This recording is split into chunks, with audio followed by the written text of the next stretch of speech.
Mga kagabay, magandang hapon, magandang gabi, magandang umaga, magandang tanghali.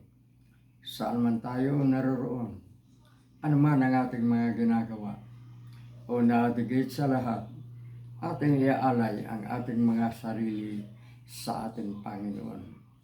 Sa loob lamang ng ilang mga sandali, ating damhin ang presensya ng Diyos. Sumasa atin ang pagpapala, ang biyaya, ang pag-ibig, at ang kapayapaan ng Ama, ng Anak, at ng Espiritu Santo na bubuhay at naghahari, iisang Diyos, magpas sa walang hanggan. Mga kagabay, nung nakaraang linggo, unang linggo ng buwan ng Abril, ginugunita nating mga Kristiyano, lalong-lalo na ng mga Kristiyano Katoliko, ang muling pagkabuhay ni Jesus. Sapagkat nakasulat sa Skriptura na mamamatay si Jesus. Ngunit matapos ang 3 araw ng kanyang libing, ay muli siyang babangon mula sa mga patay. Ito ang tinatawag nating linggo ng pagkabuhay. Easter Sunday. Ito ay linggo ng pagkabuhay. Marami ang hindi naniniwala na may muling pagkabuhay ang Diyos.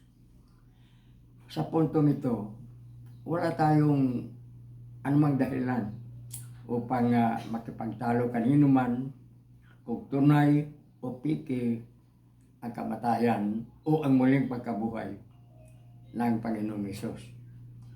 Para sa atin, ito ay isang katotohanan hindi o napapatunayan na talagang mayroong muling pagkabuhay si Hesus.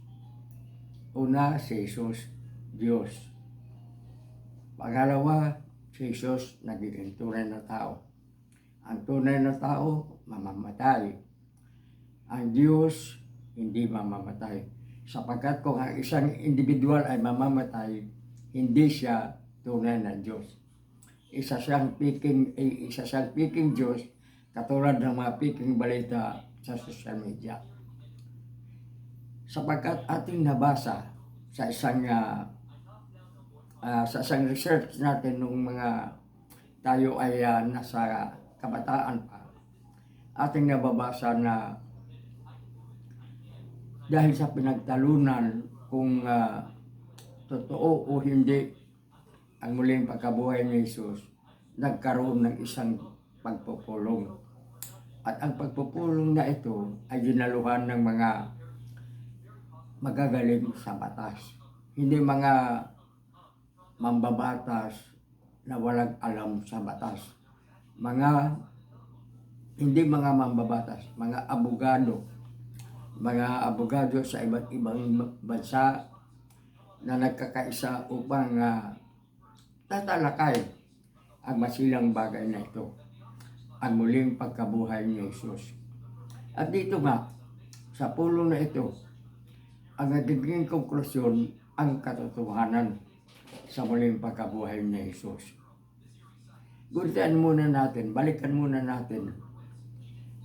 ang muling pagkabuhay ni Jesus.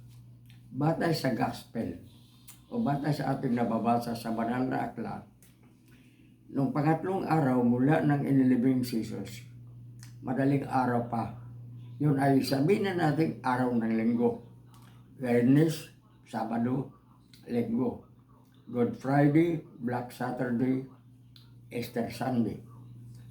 Linggo ng muling pagkabuhay. So, 3 babae, si Maria ng Magdala o si Maria ang taga Magdala o higit kilala sa tawag na Maria Magdalena at 2 pang mga kababayang alagad ni Jesus ang nagpunta sa libingan ni Jesus upang ito ang linisin at ayusin. Ngunit nang sila ay dumating, nakita nilang bukas ang pinto ng libingan at may dalawang nakatayo sa gilid na akala nila mga bantay. Hindi nila alam na ito ay mga anghel. At tinanong ng dalawa, sina Maria ng Magdala, sino ang hinahanap ninyo? Sagot ni Maria Magdalena, si Jesus na aming Panginoon. At ang sabi naman ng dalawang lalaki, wala na siya rito. Wala na siya rito. Hindi sinasabing nabuhay, hindi sinasabing ninakaw, basta ang sinabi, wala na siya rito. At ito namang tatlong babae nito, sa tagal ba naman ng pagsama-sama nila kay Jesus, at paulit-ulit na sinabi ni Jesus na siya ay mamamatay, ngunit siya ay muling mabuhay, hindi pa rin, siguro marahil kulang sa paniwala o hindi nila naiintindihan ang sinabi ni Jesus. Kaya bigla silang nagiging nalungkot sila, nagdalamati. Lalong-lalo na si Magdalena at siya ay umiyak doon sa harapan ng libingan ni Jesus. Walang ano-ano ayon sa nasabing gospel. Tumayo si Jesus sa likod ni Magdalena at nagsalita, "Babae, bakit ka narito?"